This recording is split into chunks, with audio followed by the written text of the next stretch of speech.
আচ্ছা, যার সামান্য রাগ অভিমান তোমার কাছে বিরক্তিকর, খুব বেশি বিরক্তিকর লাগে, কাল ওই মানুষটা রাগ অভিমান করা বন্ধ করে দিলে তুমি তার রাগ অভিমান খুব মিস করতে থাকবে।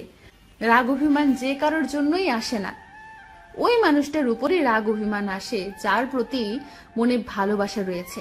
একটা সম্পর্ক তখনই বেশ সুন্দর হয় যখন অধিক রাগ অভিমানের পর দিন শেষে সম্পর্কটা আবার ঠিক হয়ে যায়। হারাতে দিলে মানুষ হারায়, রাখতে জানলে একসাথে শেষ সূর্যও দেখা যায়। রাগ অভিমানের জন্য কাউকে ভুল বুঝতে নেই, সেটা অন্যায়। সম্পর্ক টিকিয়ে রাখার জন্য যার কাছে তুমি নিজেকে বদলে ফেলতে চাইছো, একদিন সেই মানুষটাই তোমাকে বদলে অন্য কাউকে নিয়ে সম্পর্ক গড়ে তুলবে। কাউকে পাবার জন্য নিজেকে কিছুটা পরিবর্তন করা যায়, কিন্তু পুরোপুরি বদলে ফেলাটা অন্যায়। কেউ যখন পুরোপুরি অন্যের মতো হয়ে যায়, তখন তার কাছে আর নতুন করে কিছু পাবার থাকে না। আর যেখানে পাবার কিছু থাকে না, সেখানে মানুষের আকৃষ্টতা কম। প্রিয় মানুষটার জন্য কিছুটা পরিবর্তন হওয়াতে দোষের কিছু নেই, বরং সেটা ভালোবাসার বহিঃপ্রকাশ। মানুষ কাউকে ভালোবাসে বলেই কিছুটা স্যাক্রিফাইস করে, তবে অতিরিক্ত স্যাক্রিফাইস করে নিজেকে পুরোটা বদলে দেওয়াটা বড্ড বোকামি। তখন মানুষটার অস্তিত্ব বলে কিছুই থাকে না। তুমি যখন কারোর জন্য নিজেকে পুরোটা বদলে ফেলবে, তখন ওই মানুষটা নিজেই বলবে তুমি আর আগের মতো নেই। তখন তোমার কিছুই করার থাকবে না। তাই তুমি বদলে যাও ঠিকই, তবে কিছুটা আগের মতো থেকে যাও। একটা সিজার মানে বাচ্চা জন্মের পর থেকে একটা মায়ের মৃত্যুর আগ পর্যন্ত প্রতিবন্ধী হয়ে বেঁচে থাকা। আর যাদের নর্মালি বেবি হয় তাদের নারী ছেঁড়া ধন হয়, আর যাদের সিজার হয় তাদের নারী ছেঁড়া ধন হয় না, কিন্তু নারী কাটা ধন হয়। সিজারে কিসের কষ্ট? শুধু পেট কাটে। 7টা পর্দা কেটে বেবিটাকে দুনিয়াতে আনতে হয়। হয়তোবা সিজার করার আগে অ্যানেস্থেসিয়ার জন্য বোঝা যায় না পেট কাটাটা। 8 ঘন্টার মধ্যে 3টে সেলাইন শেষ হয়, কিন্তু মোটা সিরিঞ্জের মেরুদণ্ডে দেওয়া এই ইঞ্জেকশনটা সারা জীবন কষ্ট দেয়। কখনো অবশ হয়ে থাকে, আবার কখনো বসা থেকে ওঠা যায় না, কাপড় কাচা যায় না, ভারী কিছু ওঠানো যায় না। তবুও আমরা সবকিছু করি এবং করার চেষ্টা করি, করতেও হবে, কারণ আমরা যে মেয়ে। বিশ্বাস করো, যখন অবসর মেয়াদটা চলে যায়, তখন একটা গলা কাটা মুরগির মতো ছটফট করতে হয়। আপনজন ছেড়ে পোস্ট অপারেটিভ রুমে থাকতে হয়। 24 ঘন্টায় 24টা সেলাইন চলে, আর কাটা জায়গায় কি যে কষ্ট হয় বলার মতো না। তার সাথে খিঁচুনি, শরীরের কাঁপুনি, হাতের ক্যানোলায় স্যালাইন চলছে। কারণ ওই মানুষটা যতই নতুনত্ব খুঁজুক না কেন, তার মাঝে পূর্বের অস্তিত্ব খুঁজে বেড়ায়। কাউকে পাওয়ার জন্য যদি নিজেকে পুরোটাই বদলে ফেলতে হয়, তাহলে ওই মানুষটাকে না পাওয়াটাই ভালো। কারণ যে তোমার থাকবে, তার কাছে নিজেকে বদলে ফেলতে হবে না। তুমি যেমনই থাকো না কেন, যে পরিস্থিতিতেই থাকো না কেন, সব সময় মানুষটা তোমার পাশেই থাকবে। নিজের অস্তিত্ব বিলিয়ে দিয়ে যদি তুমি কারোর সাথে থাকতে চাও, তাহলে ওই মানুষটার কাছে তোমার কোনো মূল্যই রইল না। কারণ তখন তোমার নিজের অস্তিত্ব বলতে কিছুই নেই। তুমি অন্য কারোর কাছে খেলনা পুতুল হয়ে গিয়েছ। পুতুলকে যেভাবে ইচ্ছে সেভাবে খেলা যায়, মানুষ হয়ে কারোর কাছে পুতুল হওয়াটা ভীষণ অন্যায়। জীবনে কেউ না কেউ একজন ঠিকই আসবে, যে তোমাকে তোমার মতো করেই তোমাকে চাইবে। তবুও কাউকে পাবার জন্য নিজেকে পুরোটা বদলে ফেলো না। যার জন্য নিজেকে বদলাবে, কাল সেই চলে যাবে। কেউ ভালোবাসতে জানলে নিজেকে বদলানোর দরকার নেই, এমনিতেই পাশে থাকা যায়। জীবনে পারফেক্ট মানুষের চেয়ে একজন সঠিক বিশ্বস্ত মানুষ দরকার। প্রসাবের রাস্তায় ক্যাথেটার নিথর শরীর থরথর কাঁপছে, মাথাটাও ভারী হয়ে আসে। তবুও শত কষ্ট উপেক্ষা করে বাচ্চাকে ব্রেস্ট ফিডিং করায়। তারপরও বাচ্চার প্রতি টান নেই বলা যায় কি?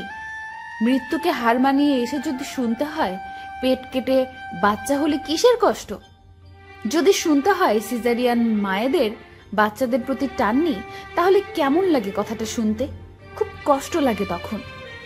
আর তাই এত কিছু উপেক্ষা করেও জীবনের শেষ সময়ে অধিকাংশ মায়ের জায়গা কেন হয় বৃদ্ধাশ্রমে? কেউ কি এর উত্তর দিতে পারেন? পৃথিবীর প্রতিটা মানুষই কারো না কারো জন্য সঠিক মানুষ। শুধু তোমাকে চিনে নিতে হবে তোমার জীবনের সঠিক মানুষটা কে। যার সাথে তোমার মিলছে না সে অন্য কারো সাথে ঠিকই মানিয়ে নিতে পারবে।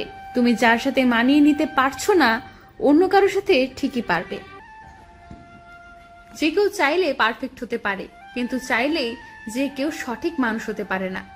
অনেক চেষ্টা করার পরেও যে মানুষটার সাথে তুমি ভালো নেই সেই সম্পর্ক থেকে তোমার বেরিয়ে আসা উচিত। জীবনে সবার আগে নিজেকে ভালো রাখা দরকার। মানুষ সম্পর্কে জড়ায় ভালো থাকার জন্য, ভালো না থাকলে বুঝতে হবে তুমি ভুল মানুষটার সাথে আছো। জীবনে ভুল মানুষের সাথে জড়িয়ে পড়াটা দোষের কিছু নয়, কারণ বেশিরভাগ মানুষের জীবনে ভুল মানুষের কম বেশি আনাগোনা আছে।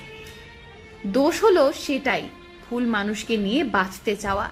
একজন ভুল মানুষ তোমার জীবনকে খুব বেশি প্রভাবিত করতে পারবে না যদি তুমি তাকে খুব বেশি প্রশ্রয় না দাও। কাউকে অতিরিক্ত কিছু বিলিয়ে দিলে অনেক সময় সঠিক মানুষও বদলে যায়, সেখানে ভুল মানুষ তো আরো বেশি সুযোগ খুঁজবে। যে মানুষটা তোমার প্রতি সম্মান দেখাবে না কিংবা তোমার ইচ্ছেগুলোকে প্রাধান্য দিবে না, বরং সব সময় তার ইচ্ছাকেই বেশি গুরুত্ব দিবে, সেই মানুষটা সঠিক হতে পারে না।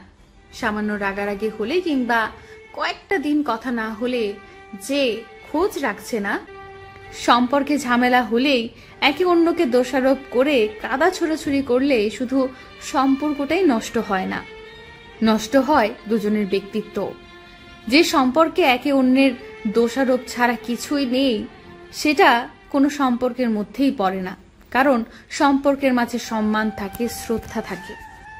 জীবনে ভুল মানুষের সাথে জড়িয়ে পড়াটা দোষের কিছু নয়, তবে ভুল মানুষ জেনেও তার সাথে থেকে একে অন্যকে দোষারোপ করাটা অন্যায়।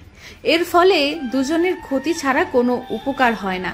তেল জল যেমন মিলে না, তেমনি প্রিয় মানুষটার সাথে আন্ডারস্ট্যান্ডিং ভালো না হলে বাসা বাঁধা যায় না। বরং দিব্যি ভালো আছে সেই মানুষটা তোমার জন্য ভুল মানুষ। যে মানুষটার সাথে তোমার ভালো সময়ের চেয়ে খারাপ সময়টাই বেশি হচ্ছে, যার সাথে তোমার ভুল বোঝা ভালো হচ্ছে না, যার সাথে তোমার মন মানসিকতাও মিলছে না, সেই মানুষটাই আসলে তোমার জন্য সঠিক নয়, বরং দুজনে একে অপরের জন্য ভুল মানুষ। উপরের চাকচিক্যময় রূপ দেখে কাউকে সঠিক বিচার করা ভুল, কারণ অনেকের শুধু উপরটাই সুন্দর, ভেতরটা ঠিক ততটাই খারাপ। চকচক করলে যেমন সোনা হয় না, ঠিক তেমনি বাহিরের গঠন দেখেও কাউকে খাঁটি বলা যাবে না।